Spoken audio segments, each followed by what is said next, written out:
Good morning, dear students. Dear student, we had started the unit that is movement and locomotion. We had studied about what do you mean by movement, what do you mean by locomotion, what is their similarity as well as differences.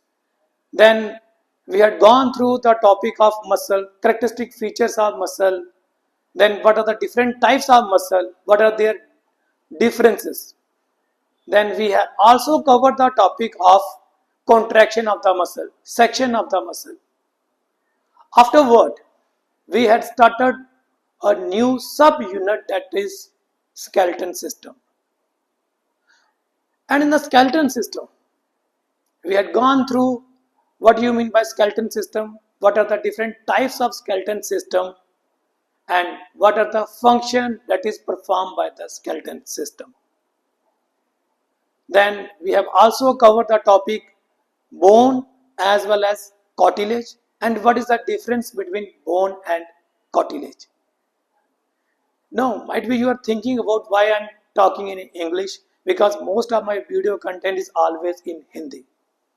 तो बच्चे आप परेशान मत हो जाइए, मैं सिर्फ थोड़ा सा आपको बता रहा था कि how you can also express yourself, क्योंकि मुझे पता है कि आप किस तरीके से अच्छे से अंडरस्टैंड कर सकते हैं, तो ऑफ कोर्स मैं उसी तरीके से ही समझाऊंगा। ये तो एक समराइज मैंने ब्रीफली बोला कि हम क्या क्या कवर कर चुके हैं। एनीहाउ, आज का हमारा जो टॉपिक है वो है skeleton system in case of human being. बच्चे, ह्यूमन बीइंग में स्केलेटन सिस्टम को हम दो कैटेगरी में डिवाइड करते हैं, axial skeleton and appendicular skeleton. क्योंकि अगर मैं एक वीडियो बनाऊंगा रिगार्डिंग द स्केलेटन सिस्टम तो वो काफी लंबी बन जाएगी, 1 घंटे से तो ज्यादा ही बनेगी, ये तो श्योर है। और इतनी लंबी वीडियो आप सुन भी नहीं पाओगे और थोड़ी देर के बाद ही बोर हो जाओगे। मैंने ये सोचा है कि हम टॉपिक को धीरे धीरे अलग अलग पार्ट्स में स्टडी करेंगे। स्केलेटन सिस्टम अगर हम ह्यूमन बीइंग की बात करें, जैसे मैंने अभी बताया, उसे हम दो कैटेगरी में डिवाइड करते हैं। पहला होता है एक्सियल स्केलेटन, जो एक एक्सेस पे चलता है ऊपर से नीचे की तरफ, जैसे कि ये स्कल है और बैक साइड के ऊपर ये वर्टिकल कॉलम है, राइट। फ्रंट से देखोगे तो ये रिब्स है, लेटरल साइड से पीछे की तरफ जा रहे हैं, और इसके सेंटर में स्टर्नम है। तो ये जो आपकी बोन्स हैं इसको हम एक्सियल स्केलेटन कहते हैं। तो कौन कौन सी बोन आई? स्कल मतलब हमारी खोपड़ी, वर्टिकल कॉलम, राइट। देन आगे से ये स्टर्नम जिसे ब्रेस्ट बोन भी बोला जाता है, एंड रिब्स। तो ये होता है एक्सियल स्केलेटन। दूसरा आता है appendicular skeleton. No, appendicular skeleton में क्या आएगा?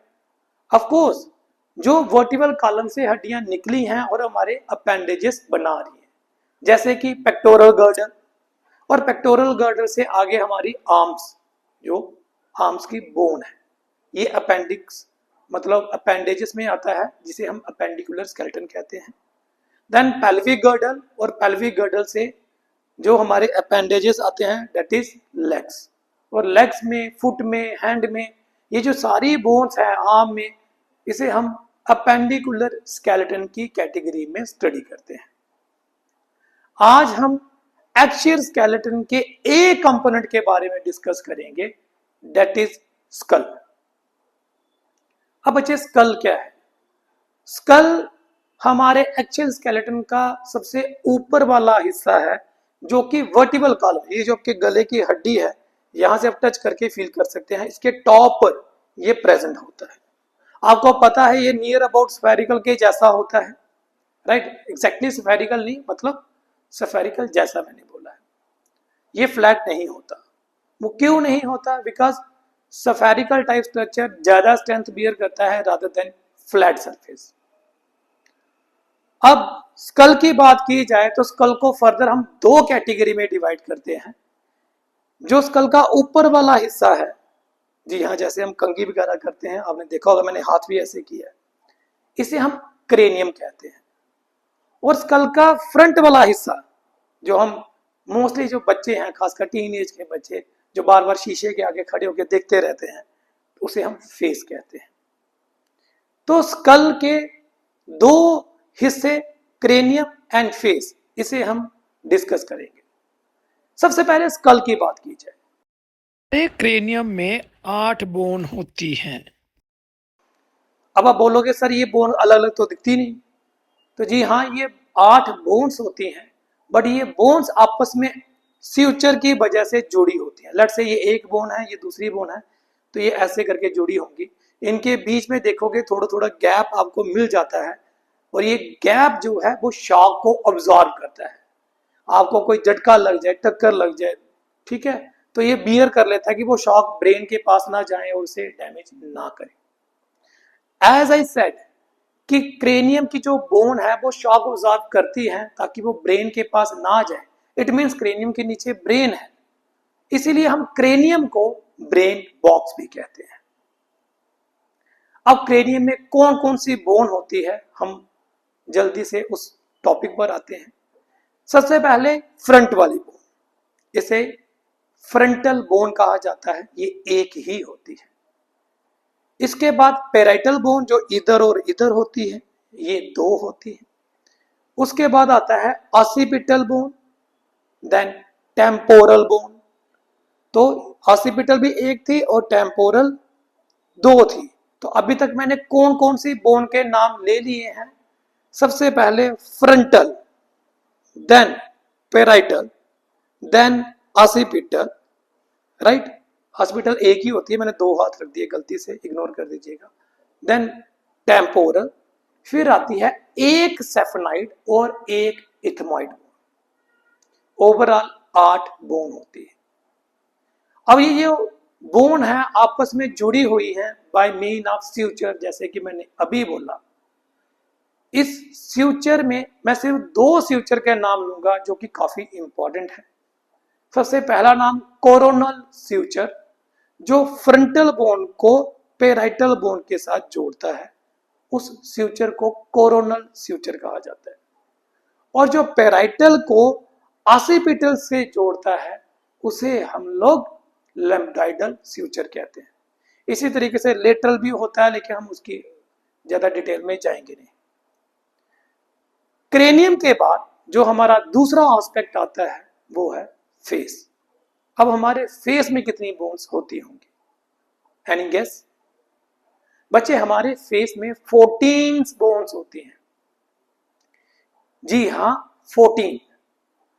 अब ये जो 14 है उसमें से तो 6 तो खाली पेयर में एग्जिस्ट करती हैं, मतलब 12 बोन जो हैं वो पेयर की फॉर्म में होती हैं। 12 को अगर मैं पेयर में कन्वर्ट करूं तो वो 6 बन जाती है, और 2 बोन ऐसी होंगी जो इंडिविजुअल एग्जिस्ट करती है। तो चलिए जल्दी जल्दी हम फेस की बोन्स के नाम याद करते हैं कि कौन कौन सी बोन ऐसी हैं जो फेस में होती है। सबसे पहले पेयर ऑफ नेजल बोन, यहां और यहां, ये नेजल बोन है और ये पेयर में होती है, ठीक है। तो एक पेयर खत्म, कौन सा? नेजल। दूसरा आता है मैक्सिला, ये आपका ऊपर का जा, तो ये एक होता है, ये दूसरा आपस में बीच में जुड़ा होता है, ठीक है। तो याद रखिएगा मैक्सिला आपके 2 होते हैं, 2 बोन है जो आपस में जुड़ी होती है। तो नेजल और मैक्सिला आपके 2 पेयर की बोन्स के बारे में हमने डिस्कस कर लिया। तीसरा पेयर जो होता है वो होता है पैलेटिन बोन। अब पैलेटिन शायद आपको समझ नहीं आएगा, बिकॉज आपसे पहले जो क्लास थी, मतलब जो 12वीं में इस वक्त प्रेजेंट है, उनमें टॉपिक होता था डाइजेस्टिव सिस्टम, जो कि बाद में एनसीईआरटी ने उसे डिलीट कर दिया हुआ है। और डाइजेस्टिव सिस्टम में हम पढ़ते थे कि आपकी जो बक्कल कैविटी है उसका जो रूफ है, मतलब टंग को अगर आप ऐसे ऊपर की तरफ टच करते हो, ये जो टंग के ऊपर आप टंग को जब छत की तरफ टच करते हो, इसका जो छत है ना, इसे हम पैलेटिन कहते हैं। ये भी 2 बोन के जुड़ने से बनता है, राइट। तो इसे हम पैलेटिन कहते हैं। तो 3 पेयर होंगे, फिर से बता देता हूं। पहला नेजल का, दूसरा अपर जा मैक्सिला, तीसरा पैलेटिन जो अंदर की तरफ है। इसके बाद लैक्रिमल, आपकी आंखों में इधर लैक्रिमल ग्लैंड होता है जो कि टीयर प्रोड्यूस करता है, तो उसके आसपास भी लैक्रिमल बोन होती है, एक इधर एक इधर। तो 4 पेयर खत्म हो गए, मैंने तो 6 बोला था। एक पेयर आता है आपकी चिक्स बोन। जी हाँ, चिक्स बोन। तो ये जो हड्डी इधर है चिक्स के नीचे और ये जो हड्डी इधर है चिक्स के नीचे, इसे जाइगोमेटिक बोन कहते हैं और चिक्स बोन भी कहते हैं, राइट। तो फिर से काउंट कर लेते हैं क्या क्या हो चुका है। लैक्रिमल से शुरू करते हैं। Lacrimal 1 pair, then nasal 2 pair, then maxilla 3 pair, right. Then palatine 4 pair, right. और पैलेटिन के बाद जाइगोमेटिक 5 पेयर। अब छठा पेयर की बोन की बात की जाए तो वो कहां होगा। तो देखिए, अगर छठे पेयर की बात की जाए तो छठा पेयर होता है इंफीरियर नेजल कॉन्चा, जो कि हम रेस्पिरेटरी सिस्टम में डिस्कस करेंगे, ठीक है। वो नेजल के पीछे होता है अंदर की तरफ, वो भी पेयर में होता है। तो ये 6 पेयर की बोन के बारे में हमने बोल दिया, उनके नाम हमने बोल दिए। तो 6 पेयर का मतलब 12 बोन। अभी भी 2 बोन रहती हैं, अब उनका क्या नाम होगा। तो बच्चे, सबसे पहली जो बोन आएगी वो है मैंडिबल, राइट। ये आपका लोअर जा है। तो ये लोअर जा एक ही बोन का बना होता है और एक बोन होती है बोमर, ठीक। तो ओवरऑल 14 बोन है जो हमारे फेस का निर्माण करती है। तो 8 हमने क्रेनियम में पढ़ी, 14 हमने यहां पर पढ़ी। लेकिन इट डजंट मीन कि स्कल की बोन खत्म होगी। अब आप कहोगे सर क्रेनियम की बोन भी खत्म होगी, फेस की बोन भी खत्म होगी, स्कल में मैंने यही कहा कि फेस और क्रेनियम होता है, तो फिर बाकी बोन कहां बची। तो बाकी बोन होनी नहीं चाहिए, बट जी हाँ, अभी भी बाकी बोन्स हैं और वो जो बोन है वो मैं अभी आपके साथ डिस्कस करूंगा। आपको याद होगा कि स्केलेटन सिस्टम में मैंने आपसे एक बात शेयर की थी कि हमारी बॉडी में स्केलेटन सिस्टम हियरिंग में भी हेल्प करता है। और हियरिंग में कैसे हेल्प करेगा, हमारे ईयर्स में स्मॉलेस्ट बोन्स होती हैं जो 3 होती है एक ईयर में, 3 होती है दूसरे ईयर में। ओवरऑल कितनी होगी, 6 बोन। इसे हम लोग ईयर ऑसिकल्स कहते हैं। उसका नाम होता है मेलिस, इंकस, स्टेपस। तो 3 बोन इधर इस कान में दिखेंगी आपको और 3 बोन आपको इस कान में दिखेगी। अभी भी एक बोन है जिसके बारे में मैंने डिस्कस नहीं किया और वो बोन होती है hide bone, HYOID, hide bone. ये हमारी टंग को सपोर्ट करती है। डोंट मिस इंटरप्रेट इट कि टंग के अंदर होती है, मैंने ये नहीं बोला, मैंने कहा टंग को सपोर्ट करती है। तो ये टंग के फ्लोर के नीचे होगी जो टंग को ऐसे सपोर्ट कर रही होती है नीचे की तरफ, इसे हम हेयाइड बोन कहते हैं। तो ओवरऑल स्कल में कितनी बोन पढ़ने को मिली, 8 क्रेनियम में, 14 फेस में, कितने हो गए 22, 6 ईयर में 22 और 6 कितने हो गए 28, और एक है जो टंग को सपोर्ट करने वाली हेयाइड बोन, दैट इज 29। तो ये 29 बोन्स के नाम हैं जो आपके टिप्स पे रहने चाहिए। और आप इसी चीज के लिए थैंक्स कह सकते हैं कि मैंने वर्टिकल कॉलम नहीं शुरू किया, वरना नाम बढ़ते जाते और आप इतनी जल्दी याद नहीं कर सकते। होपफुली कुछ लोग ऐसे भी होंगे जो याद कर पाएंगे, लेकिन मुद्दा ये है कि थोड़ा पढ़िए लेकिन क्वालिटी वाइज पढ़िए। तो होपफुली बच्चे आज आपको स्कल के बारे में पता चला होगा, क्रेनियम को ब्रेन बॉक्स क्यों कहते हैं, फ्यूचर क्या होते हैं, क्रेनियम में कितनी बोन्स होती हैं, उसके क्या नाम होते हैं, फेस में कितनी बोन्स होती हैं, और फेस और क्रेनियम के अलावा भी कोई बोन्स होती हैं, वो कहाँ पर होते हैं, उनके नंबर क्या होते हैं, ठीक, और उनके इवन नाम क्या होते हैं, इन सब के बारे में आज हमने डिस्कस किया। नेक्स्ट वीडियो में हम लोग वर्टिकल कॉलम और रिब्स और स्टर्नम की बात करेंगे, ठीक है। तो स्टेप बाय स्टेप धीरे धीरे आराम से हम टॉपिक एक एक करके पढ़ते जाएंगे। Till then, thank you, bye bye बच्चे।